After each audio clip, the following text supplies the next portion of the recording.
Hello, my name is Alyssa Maupas, and I'm presenting my research poster titled Ageism in Hiring, Evidence of Systemic Bias, based on the article by Batinovich, Howe, Sinclair, and Carlson, published in 2023.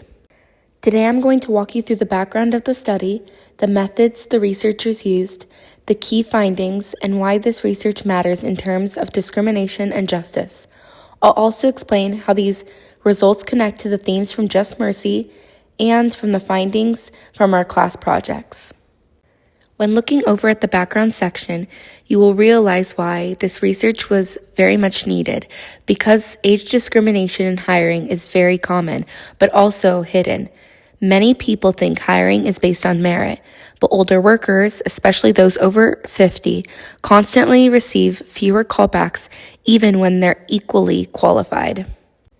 The gap in knowledge this study addresses is whether ageism in hiring is just a few isolated cases or if it is measurable and widespread across many studies. The researchers wanted to know if age discrimination could be proven through data, not just personal stories. The justice issue at the center of the study is unequal opportunity based on age. When employers overlook or avoid older applicants, it limits their financial stability, career mobility, and basic fairness in the workforce. Looking under the research methods, to answer their question, the researchers conducted a systematic review and meta-analysis. This means instead of using one experiment, they combined results from 8 different studies done between 2010 and 2019. They analyzed callback data from standardized resumes that only differed by the applicant's age. This allowed them to measure age discrimination directly because everything else was controlled. They use odds ratios to determine how the likely applicants of different ages were to receive interview callbacks. An OR below 1 means the group is less likely to get a callback compared to others.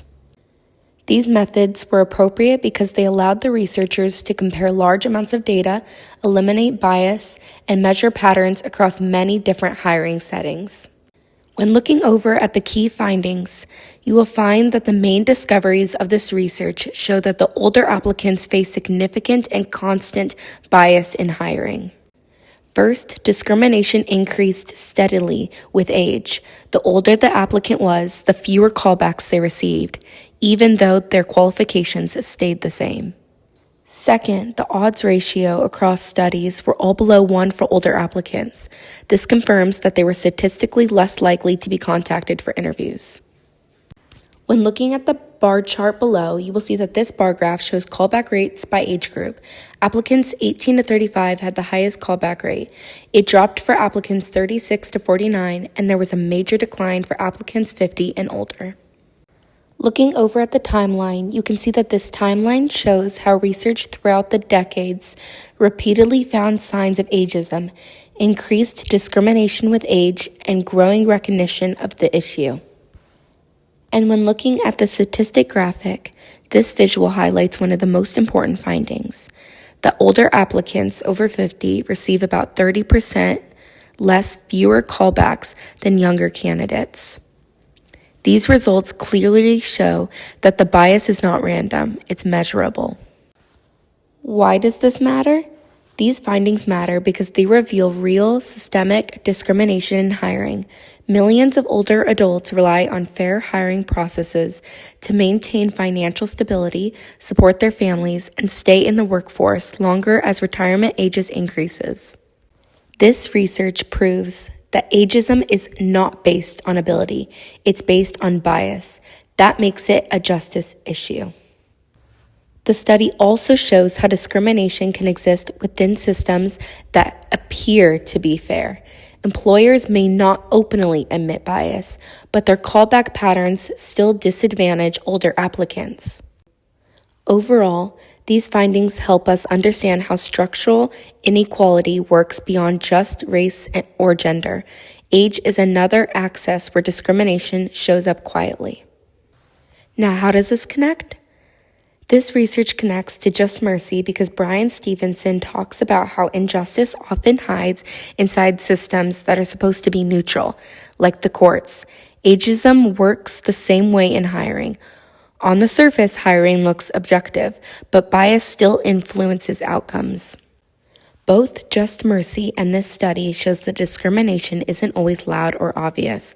Sometimes it's subtle, statistical, and embedded in our everyday processes. Just like racial bias or gender bias, age bias affects people's opportunities, quality of life, and economic outcomes. It reinforces unfair patterns that limit who gets to succeed. To conclude, this research makes it very clear that ageism in hiring is not just a personal complaint or rare situation. It is a documented, measurable pattern that affects older applicants across different industries and over an entire decade of studies.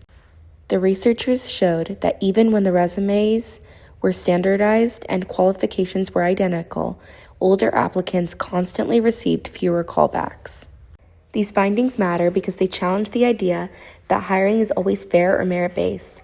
They show us that bias can exist quietly inside everyday systems, shaping people's opportunities without being openly acknowledged. Recognizing ageism as a form of systemic discrimination is important for improving workplace equality and helping society understand that all employees, regardless of age, deserve equal access to employment opportunities. Addressing these patterns can help create fair hiring practices, reduce bias in screening systems, and ensure that people are judged based on their skills and abilities rather than stereotypes. Overall, the main takeaway from this research is that age discrimination is real, widespread, and harmful, and understanding it is the first step towards creating more just and equal workplaces. Thank you for listening to my presentation.